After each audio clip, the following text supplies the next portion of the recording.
ओम शांति।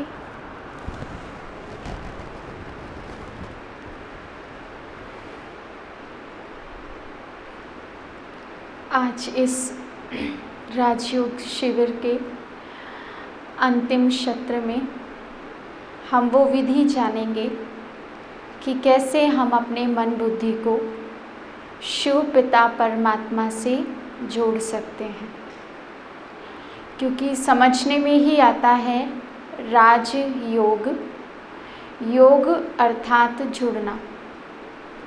अगर राजयोग को और सहज शब्दों में हम जाने तो योग माना याद, किसी को याद करना।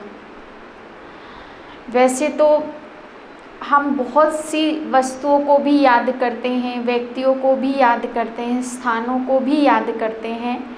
माना मनुष्य आत्माएं जिसको भी याद करती हैं, उनके साथ में भी उनका एक प्रकार से क्या है, योग ही है। लेकिन राजयोग के अंदर हम शिव पिता को याद करते हैं। वैसे तो हम सब ने भक्ति में भी भगवान को हम सभी याद करते ही हैं, करते हैं ना सभी भगवान को याद। लेकिन योग में माना इस राजयोग के द्वारा परमात्मा की याद में और भक्ति में जो हम परमात्मा को याद करते हैं, जिसको हम प्रार्थना कहते हैं, उसमें और योग में क्या अंतर है? क्या अंतर है? यहाँ पर जो हम योग करते हैं, माना यहाँ हम परमात्मा से डायरेक्ट बातें करते हैं योग के द्वारा, अपने मन को उससे जोड़ते हैं।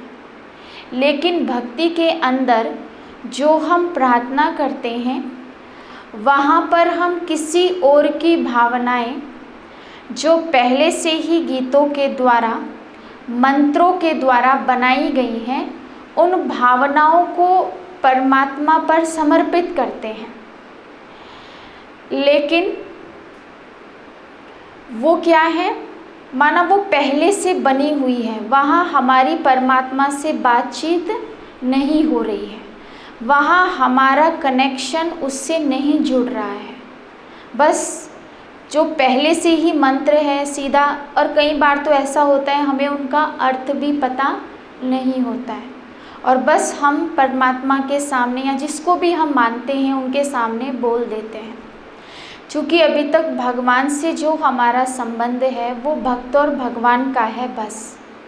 लेकिन इस समय स्वयं परमात्मा बहुत सुंदर संबंध हम बच्चों के साथ में जोड़ रहे हैं। जो वास्तव में हमारा उससे संबंध है वो है पिता और बच्चे का।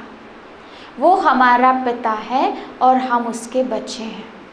अब क्या करना है, हमें अपने पिता को याद करना है। अगर वैसे कहें कि किसी को कहें आप अपने पिता को याद करो, तो किसी के लिए भी मुश्किल नहीं होगा अपने पिता को याद करना। अगर मैं अभी आप सभी के सामने कहूँ कि आप अपने पिता को याद करो, जो भी आपके लौकिक फादर हैं, तो हम सबके सामने एकदम से वो चित्र आ जाता है। लेकिन यहाँ अगर हम कहें शिव पिता को याद करें, तो वो सहज हमें याद नहीं आता, उसको हमें याद करना पड़ता है। तो उसको याद करने की जो विधि है वो ये है, माना यही राजयोग की सहज विधि भी है और सही विधि भी है कि हमें स्वयं को आत्मनिश्चय करके, अर्थात अपने को आत्मा समझ, और जैसे मैं आत्मा ज्योति बिंदु हूँ, परमात्मा भी ज्योति बिंदु है, परमात्मा परम धाम निवासी है, तो मैं आत्मा भी परम धाम निवासी हूँ। परमात्मा गुणों और शक्तियों का भंडार है, सागर है, तो मैं आत्मा उसका बच्चा क्या हूँ, उसका स्वरूप हूँ। तो स्वयं को आत्मनिश्चय कर, स्वयं को परम धाम निवासी समझ, मुझे शिव पिता को याद करना है और सभी शक्तियों और गुणों का अनुभव स्वयं में करना है। तो इस तरीके से हम करते हैं। बैठने का जो होता है, जैसे आप इस चित्र में भी देख सकते हैं, सबसे नीचे की तरफ दिखाया गया है एक राजयोगी बैठा है। उसके बैठने का कैसे हैं, माना आप इस प्रकार से समाधि की अवस्था में भी बैठ सकते हैं। हाथों को जैसे इस चित्र में दिखाया है वैसे इस प्रकार से भी रख सकते हैं। उसके अलावा आप ऐसे भी अपने हाथों को रख सकते हैं इस प्रकार से। वैसे तो परमात्मा ने इसके लिए कोई ऐसी कठिन विधि नहीं बताई है। राजयोग माना एक ऐसा योग जिसको आप चलते फिरते, उठते बैठते, खाते पीते हर समय कर सकते हैं, क्योंकि ये केवल बैठ के करने वाला योग नहीं है। माना चलते हुए भी आपको परमात्मा की याद रहे, भोजन बनाते हुए भी उसकी याद रहे, माना हर कर्म करते हुए भी उसकी याद आपको रहे, तो ये एक ऐसा योग है। लेकिन फिर भी इस मन के लिए कहते हैं ये चंचल घोड़े के समान है, एक बच्चे के समान है, इसको बिठाना इतना आसान नहीं है। जैसे अभी हम देख रहे हैं ना, हमारे पास में भी क्या है, एक बच्चा है ना। तो थोड़ा बच्चे क्या होते हैं, थोड़े चंचल होते हैं, उनको पहले समझाया जाता है, फिर बिठाया जाता है, फिर भी बहुत उसके बाद में वो बैठना शुरू करते हैं। तो इस मन का भी यही है, इसलिए इसको बैठ के करना बहुत ज़रूरी है ताकि मन एकाग्र हो, क्योंकि जब तक तन एकाग्र नहीं होगा तब तक मन भी एकाग्र नहीं होगा। तो आप इस तरीके से बैठेंगे। दूसरा, आप अपनी आँखों को योग करते समय खुला रखते हैं और बहुत शांति में आप बैठते हैं। माना जिस समय आप योग में बैठे हैं उस समय कोई भी इधर उधर की हलचल, इधर उधर की बातें आपके मन में ना रहे। तो आंखें खुली रख के बैठते हैं। आंखें खुली रख के जो बैठते हैं उसके भी बहुत सारे कारण हैं। सबसे पहला कारण तो यही है, चूँकि इस समय क्या है, हम परमात्मा से अपनी बातें करते हैं और वो हमारा पिता है, पिता के रूप में उससे अपनी बातें कर रहे हैं। तो क्या कोई बच्चा अपने पिता के सामने आंखें बंद करके बात करता है? कैसे बात करते हैं? आंखें खुली रख के बात करते हैं। तो हम भी अपने शिव पिता से कैसे बातें करेंगे? आंखें खुली रख के ही बात करते हैं।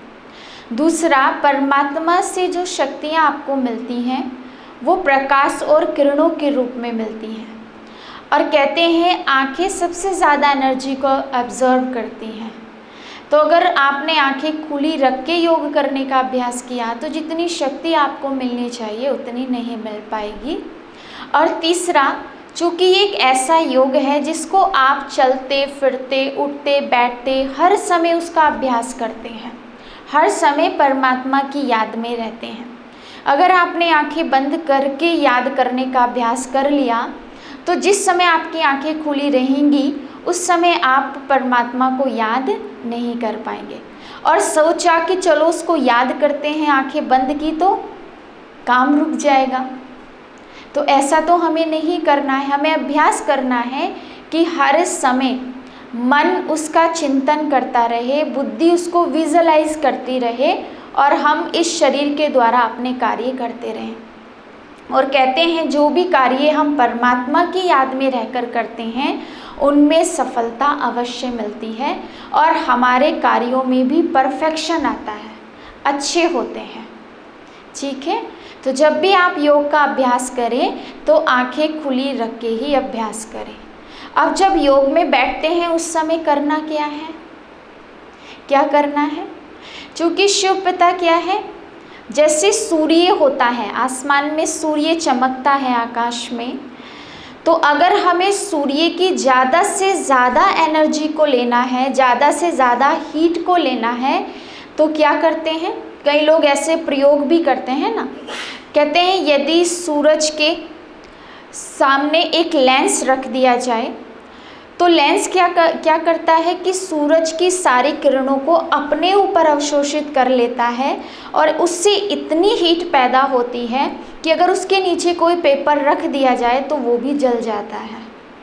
तो ठीक उसी प्रकार ज्ञान सूर्य शिव पिता और आत्मा रूपी लेंस, तो हम ये विजुअलाइज करते हैं, विज़न बनाते हैं अपने सामने कि ज्ञान सूर्य शिव पिता मेरे सामने हैं और शिव पिता से किरणें मुझ आत्मा रूपी लेंस पर पड़ रही हैं और जिससे मेरे विकारों का, मेरी बुराइयों का, मेरे ऐसे संस्कारों का जो मेरे लिए भी दुख का कारण बन रहे हैं और दूसरे के लिए भी दुख का कारण हैं, वो जलकर विनाश हो रहे, वो जल रहे हैं। तो इस तरीके से हम पूरा विजुअलाइज करते हैं, अपने सामने एक विज़न बनाते हैं। तो ऐसे हम अभ्यास करेंगे कि वो भी हम किस प्रकार से करते हैं। उसके अलावा किसी को याद करना हमारे लिए तब भी सहज होता है अगर हमें उसका पूरा परिचय होता है। तो पूरा परिचय हमें परमात्मा का हो गया, और जिसका हमें परिचय होता है उसी से ही हम संबंध जोड़ते हैं। और देखिए, परमात्मा से तो हमारे कितने सारे संबंध हैं। वो हमारे माता हैं, पिता हैं। हम गाते भी हैं ना, त्वमेव माता श पिता त्वमेव, माना तुम मेरे सब कुछ हो, मेरे माँ, मेरे बाप, मेरे भाई बहन, सब कुछ हो तुम मेरे लिए। लेकिन हमने इन संबंधों का अनुभव कभी परमात्मा से किया ही नहीं। बल्कि हम क्या करते हैं, अगर हम मंदिर में भी जाते हैं तो हम कितनी जल्दी जल्दी मंदिर में जाते हैं ना, कि बस एक रूटीन है कि जाना है, और जाके भी क्या करते हैं, सीधा जो भी मूर्ति या जो भी हमारे सामने होते हैं उस समय, जिनको हम मानते हैं, पूजते हैं, सीधा उनके सामने जाते हैं, हाथ जोड़कर खड़े हो जाते हैं और प्रार्थनाएं करने लगते हैं कि हम दास हैं, हम नीच हैं, हम पापी हैं, हम ये हैं, हम वो हैं। और उसके बाद क्या करते हैं, अपनी आंखें बंद कर लेते हैं और बस अपना बोला और आ गए। कभी सुना शायद वो भी मुझसे कुछ कहना चाहता हो? कभी खड़े होके सुना कुछ देर कि शायद मैंने जो उससे बातें की वो उसका मुझे जवाब देना चाह रहा हूँ? उतना भी हमारे पास समय नहीं होता। कई बार तो हमारे पास अपनी बात कहने का भी समय नहीं होता है। हम इतनी जल्दी जल्दी जाते हैं और जल्दी करके बस एक रूटीन है, वो हमने करना है। तो इसीलिए आज तक हम वो जो संबंध है भगवान से वो जोड़ नहीं पाए हैं। जो कनेक्शन उससे होना चाहिए वो हमारा नहीं हो पाया है। लेकिन अब योग के द्वारा हम हर एक संबंध का अनुभव परमात्मा से करते हैं, क्योंकि हम क्या हैं, हम भिखारी नहीं हैं। हम क्या हैं, हम अधिकारी हैं, हम उसके बच्चे हैं। पिता ज्ञान का सागर है तो मैं आत्मा उसका स्वरूप हूँ।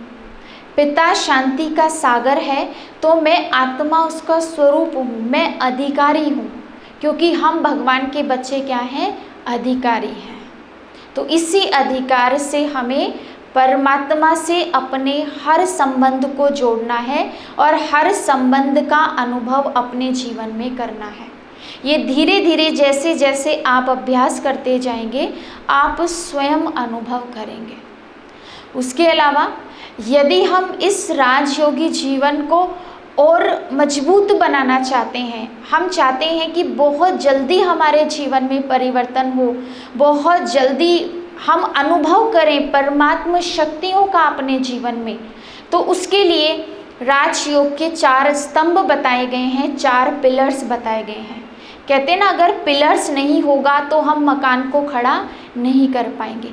तो ये राजयोगी जीवन भी इन 4 पिलर्स के आधार पर ही बहुत मजबूती के साथ खड़ा होता है। तो इसका सबसे पहला पिलर, जैसा कि आप चित्र में भी देख रहे हैं, इसका सबसे पहला पिलर है सत्संग, अर्थात सत्य का संग। और सबसे बड़ा सत्य कौन है? स्वयं परमात्मा सबसे बड़ा सत्य है। तो परमात्मा संग अर्थात सत्संग। और उसके लिए क्या होता है कि आप किसी भी सेवा केंद्र पर जाकर, जैसे मैं समझती हूँ आप सभी यहीं के ही रहने वाले होंगे, तो आप यहीं पर ही आकर रोज सत्संग सुन सकते हैं, अर्थात जिसमें परमात्मा के महावाक्य सुनाए जाते हैं, जिसको हम यहाँ पर मुरली कहते हैं। तो वो मुरली क्लास आप रोज यहाँ आकर कर सकते हैं, क्योंकि मुरली क्या है? मुरली आत्मा के लिए भोजन है। जैसा कि मैंने बताया था, इस मन को अच्छे विचार चाहिए, यदि हमें स्वयं को बदलना है, स्वयं का परिवर्तन करना है, तो पहले मुझे मेरे मन को कुछ देना पड़ेगा, अच्छे विचार देने पड़ेंगे। और परमात्मा महावाक्यों से अच्छा तो मैं समझती हूँ कुछ भी नहीं होगा। अगर आप रोज़ मुरली क्लास सुनने आएंगे तो यहाँ से आप बहुत सारे अच्छे विचार इस मन के लिए लेकर जाएंगे और फिर पूरा दिन क्या करना है, उनका चिंतन करना है। उनका चिंतन करोगे तो बुद्धि अपने आप उसी में ही बिजी रहेगी और अपने आप हमारे जीवन में परिवर्तन होता जाएगा। इसका दूसरा पिलर है दिव्य गुणों की धारणा। जो भी शिक्षाएं, जो भी समझाने, जो भी परमात्मा महावाक्य यहाँ पर सुनाए जाते हैं, उनको सुनने के बाद आप उन्हें अपने जीवन में धारण करें। जैसे कि आपने मुरली सुनी और मुरली में आया कि बच्चे तुम सुखदाता बाप के बच्चे हो, तुम दुख हरता सुख करता बाप के बच्चे हो, तो तुम किसी को दुख नहीं दे सकते, ना अपने मन से, ना अपने वचन से, ना अपने कर्म से। तो मैंने ये सुना और मैंने अपने मन को विचार दिया कि मैं किसका बच्चा हूँ, मैं भगवान का बच्चा हूँ, तो मैं कैसे किसी को दुख दे सकता हूँ। और इतना सुनने मात्र से मैंने पूरा दिन उसका चिंतन किया, बार बार स्वयं को अभ्यास कराया, और अगर परिस्थिति आई तो भी मैंने स्वयं को क्या किया, वो स्मृति दिलाई कि मैं कौन हूँ और आज मैं क्या सुनकर आई हूँ, आज मैंने क्या सीखा है। तो ये हुआ दिव्य गुणों की धारणा, माना उसको अपने जीवन में प्रैक्टिकल में लाना। क्योंकि यहाँ पर इस समय परमात्मा क्या कर रहे हैं, परमात्मा आपको एक रास्ता दिखा रहे हैं, एक दिशा बता रहे हैं कि बच्चे तुम इस रास्ते पर चलो। चलना ना चलना वो किसके हाथ में है, वो हमारे हाथ में है। हम जितना चलेंगे, जितना धारण करेंगे, जितना अभ्यास करेंगे, उतना ही हम स्वयं में उस परिवर्तन का, परमात्म शक्ति का अनुभव करेंगे। तीसरा पिलर है ब्रह्मचर्य अर्थात पवित्रता, माना हम पवित्र जीवन को अपनाएं। चौथा पिलर है शुद्ध अन्न। हम क्या करें, शुद्ध भोजन को ग्रहण करें। कोशिश करें कि हम परमात्मा की याद में बनाया गया भोजन ही स्वीकार करें, क्योंकि कहते हैं ना, जैसा अन्न वैसा मन। अन्न का हमारे मन पर बहुत बड़ा प्रभाव पड़ता है, और इतना बड़ा प्रभाव पड़ता है कि मान लीजिए जो खाना बना रहा है, खाना बनाते समय उस व्यक्ति के मन में जो भी विचार चलते हैं, उनके वाइब्रेशन भोजन के अंदर जाते हैं, और जैसे भी विचारों के साथ आपने उस भोजन को बनाया, और जो भी व्यक्ति उस भोजन को खाएंगे उन पर उसका वैसा ही प्रभाव होगा। इसलिए कहते हैं जब भी भोजन बनाएं तो परमात्मा की याद में रहकर बनाएं, परमात्मा की याद में रहकर ही खाएं। उसको भोग लगाकर, माना इस विचार के साथ बनाएं कि ये परमात्मा भोग बन रहा है, इसको खाने वाले का तन और मन दोनों ही स्वस्थ होंगे। तो इस प्रकार से, और भोजन भी कैसा स्वीकार करें, जैसा भोजन हम देवी देवताओं को स्वीकार कराते हैं। क्योंकि ये शरीर क्या है, ये शरीर भी मेरा एक मंदिर है, और इस मंदिर के अंदर मैं चैतन्य देवता हूँ, देवी हूँ। तो इसी विचार के साथ आप भोजन बनाएं और शुद्ध भोजन को ही खाएं। मांस, मदिरा, मीट इत्यादि ये सब चीज़ें हमें नहीं खानी चाहिए। यहाँ तक कि परमात्मा तो कहते हैं कि हमें लहसुन प्याज का सेवन भी नहीं करना चाहिए, क्योंकि आप देखिए जब हम प्याज काटते हैं उस समय भी हमारी आंखों से कितने आंसू निकलते हैं ना। तो जो चीज़ काटने मात्र से ही हमें इतना तकलीफ़ दे रही है, जब वो हमारे अंदर में जाएगी तो वो हमें कितनी अग्नि, मतलब अंदर में वो क्या करेगी, कितना एग्रेसिव बना देगी वो हमें। तो ये चीज़ें भी हमारे जीवन को, हमारे दिनचर्या को बहुत प्रभावित करती हैं। तो हम भोजन भी कोशिश करें ज़्यादा से ज़्यादा शुद्ध भोजन स्वीकार करें और कोशिश करें कि हम अपने हाथ से ही भोजन बनाएं, परमात्मा की याद में रहकर बनाएं और सबको उस भोजन को स्वीकार कराएं बड़े प्यार से। तो ये राजयोगी जीवन के 4 स्तंभ हैं जिनके आधार पर ये जो हमारा राजयोगी जीवन है ये और अधिक मजबूत बनता है। अगर आप इन चारों को अपने जीवन में लाते हैं तो आप और अधिक परिवर्तन अपने जीवन में महसूस करते हैं।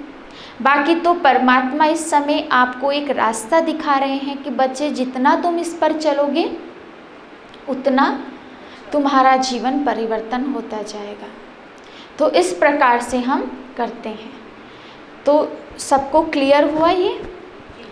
तो अभी हम क्या करते हैं, अभी हम योग का अभ्यास करेंगे कि हमें योग किस प्रकार से लगाना है, किस प्रकार से हमें परमात्मा को याद करना है, माना क्या विचार हमें अपने मन में करने हैं जिस समय हम परमात्मा की याद में बैठते हैं।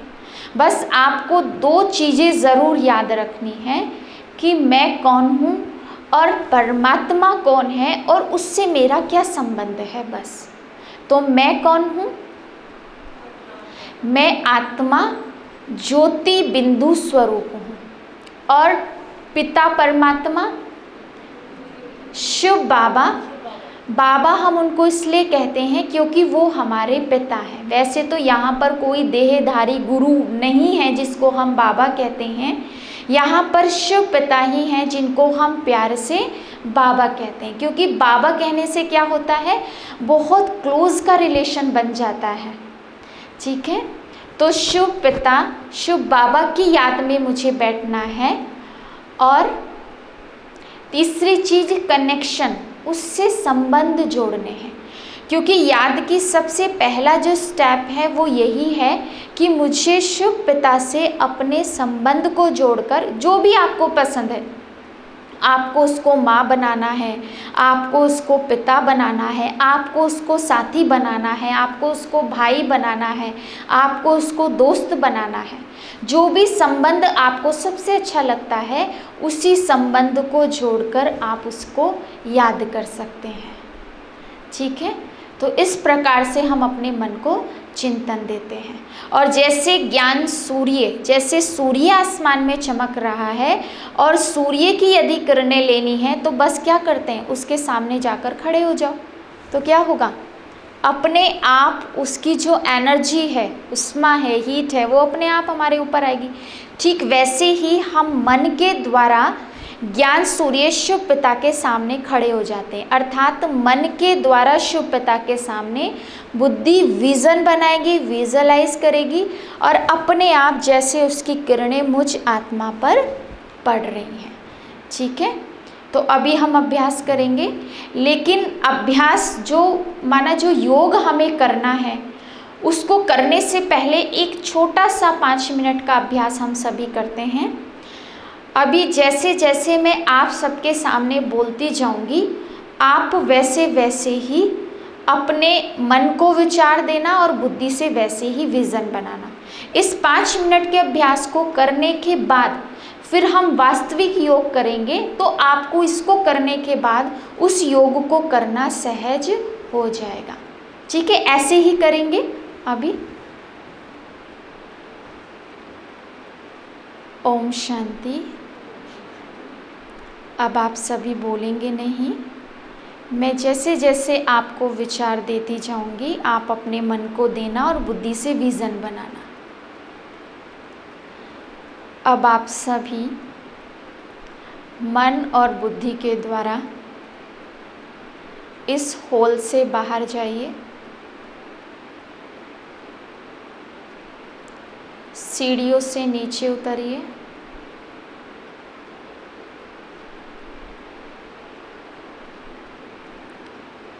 मेन गेट के बाहर जाइए और आप जिस भी साधन से यहाँ आए हैं उसी साधन के द्वारा वापस अपने घर में जाइए। पूरा विज़न, पूरा चित्र आपकी आंखों के सामने बन रहा है।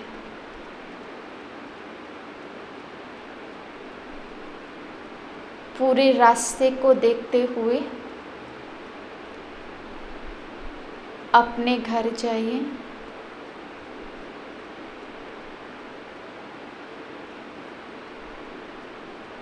अपने घर के बाहर आप पहुंच गए हैं। अपने घर को सामने देखिए। अपने घर का मेन दरवाज़ा खोलिए, अंदर जाइए। आपके घर के हर एक कमरे के अंदर जाइए। हर एक कमरे को देखिए।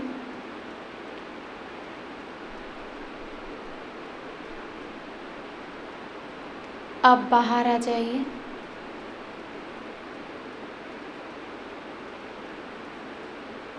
अब अपने रसोई घर में जाइए।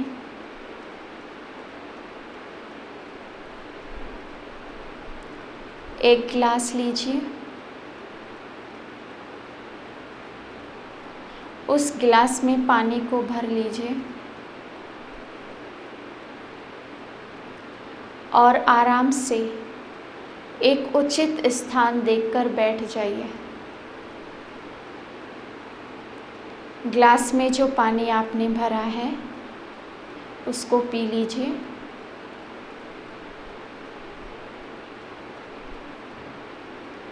अब उस खाली ग्लास को उचित स्थान पर रख दीजिए। आपको पता है ग्लास कहाँ रखना है, क्योंकि आप अपने घर में हैं।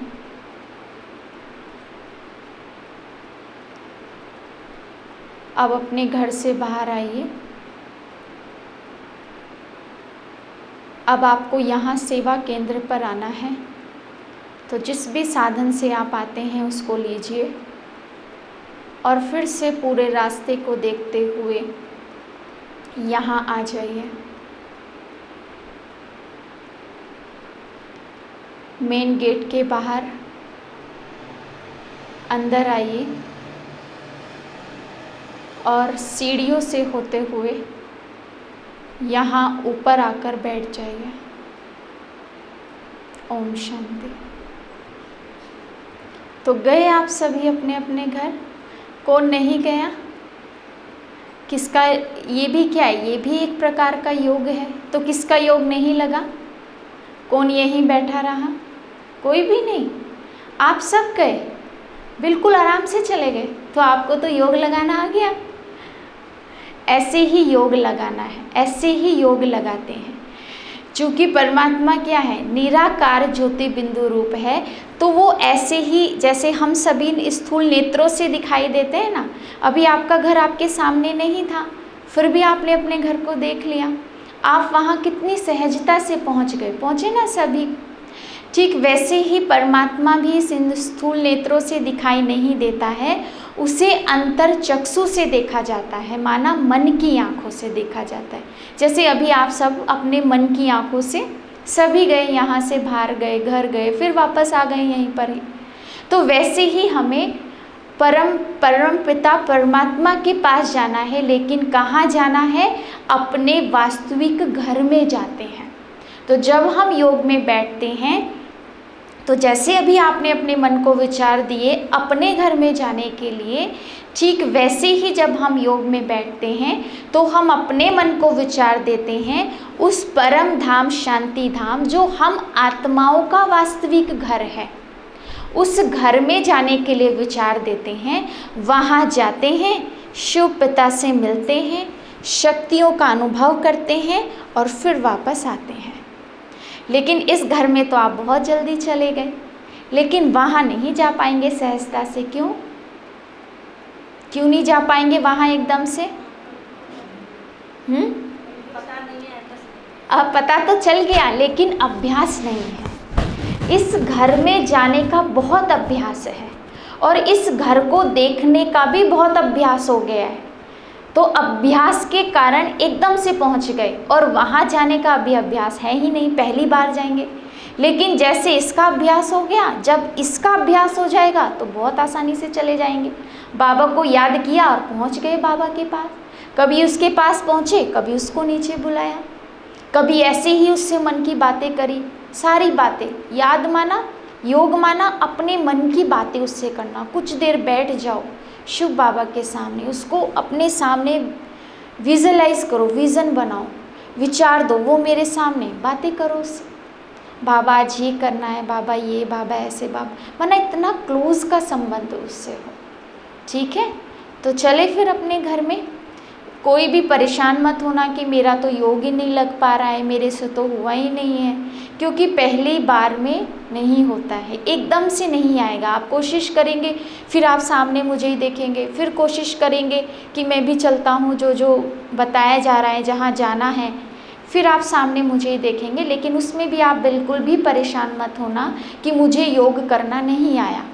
आप जैसे जैसे रोज़ अभ्यास करेंगे, अपने आप आपको सारी चीज़ें आती जाएंगी। ठीक है, तो चलते हैं।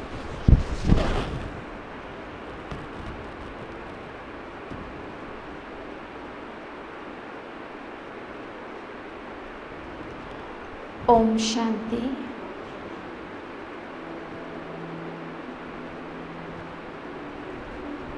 अपने मन को विचार दें,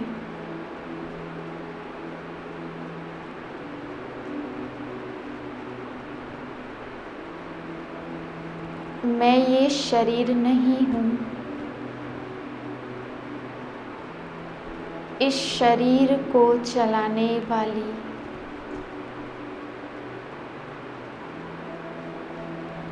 चैतन्य शक्ति आत्मा हूँ।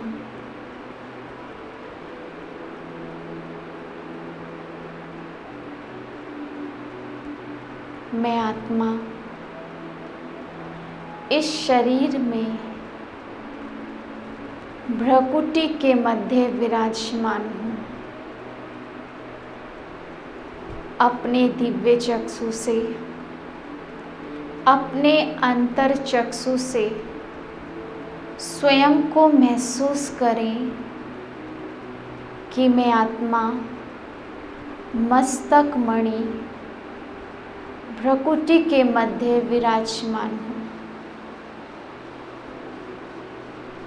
मैं आत्मा ही इस शरीर का संचालन करती हूँ। आँखों द्वारा देखती हूँ, कानों द्वारा सुनती हूँ, मुख द्वारा बोलती हूँ। ये शरीर मेरा एक वस्त्र है। ना जाने कितने जन्मों में मुझ आत्मा ने कितने नाम, रूप, देश, कालों को धारण किया है।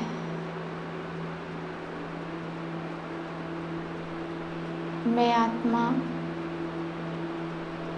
मन, बुद्धि, संस्कारों के साथ हूँ।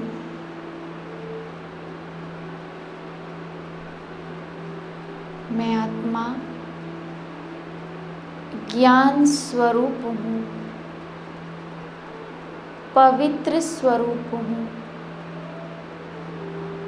सुख स्वरूप हूँ,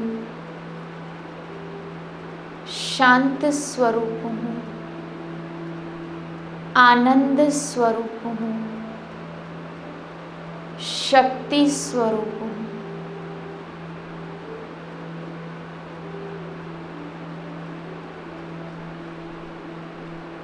अब महसूस करें, मैं आत्मा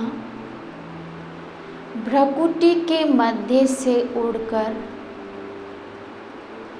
ऊपर की ओर जा रही हूँ।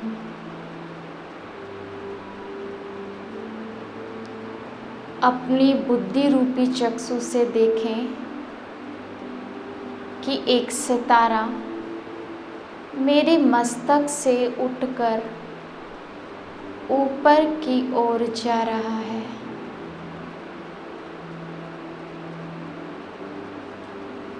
चांद तारों के भी पार उस लोक में जो मुझ आत्मा के रहने का घर है,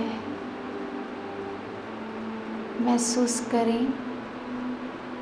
एक विज़न बनाएं कि मैं आत्मा अपने घर परम धाम शांति धाम में पहुंच गई हूँ। यहाँ चारों ओर लाल सुनहरे रंग का प्रकाश ही प्रकाश है और मेरे समान असंख्य सितारे चमक रहे हैं। महसूस करें, मैं आत्मा इन सितारों के बीच से होते हुए ऊपर की ओर उड़ती जा रही हूँ।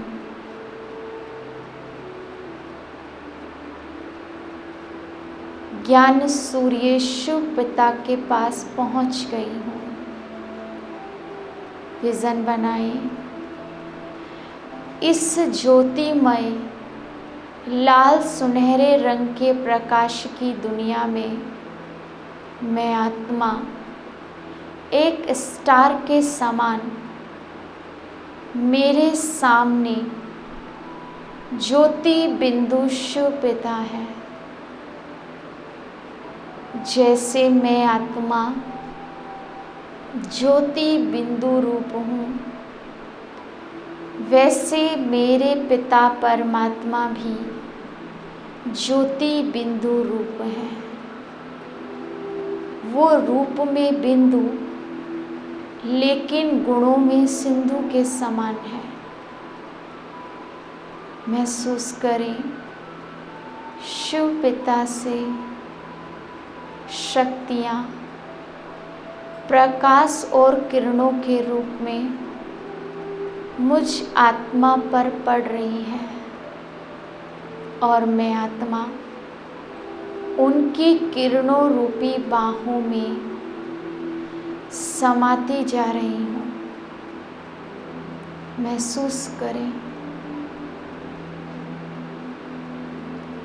कुछ देर इसी अवस्था में रहें कि मुझ सितारे के ऊपर प्रकाश और किरणों की जैसे वर्षा हो रही है। मेरे शिव पिता जो ज्ञान के सागर, शांति के सागर, सुख के सागर, आनंद के सागर हैं, शक्ति और गुणों के भंडार हैं। मैं आत्मा उनका बच्चा, वो शक्तियाँ मुझ में समा रही हैं। सुख, शांति, आनंद, सारी शक्तियाँ मुझ आत्मा में समाती जा रही हैं और मैं आत्मा अतीन्द्रिय सुख का अनुभव कर रही हूँ। वाह, कितना आनंद आ रहा है, जिसे सारी दुनिया खोज रही है। वो भगवान मेरे सामने है और मैं आत्मा अधिकारी बन सर्व शक्तियों का अनुभव कर रही हूँ। कितना आनंद आ रहा है, जैसे मेरा मन असीम शांति से भर गया है। चारों ओर प्रकाश ही प्रकाश है। महसूस करें कि मैं आत्मा अब एकदम संपूर्ण हो गई हूँ, शक्तिशाली हो गई हूँ, संतुष्ट हो गई हूँ। अब कुछ नहीं चाहिए, जो पाना था सो पा लिया। महसूस करें, अब मेरा मन एकदम शांत हो गया है मुझे सच्चा सहारा मिल गया है।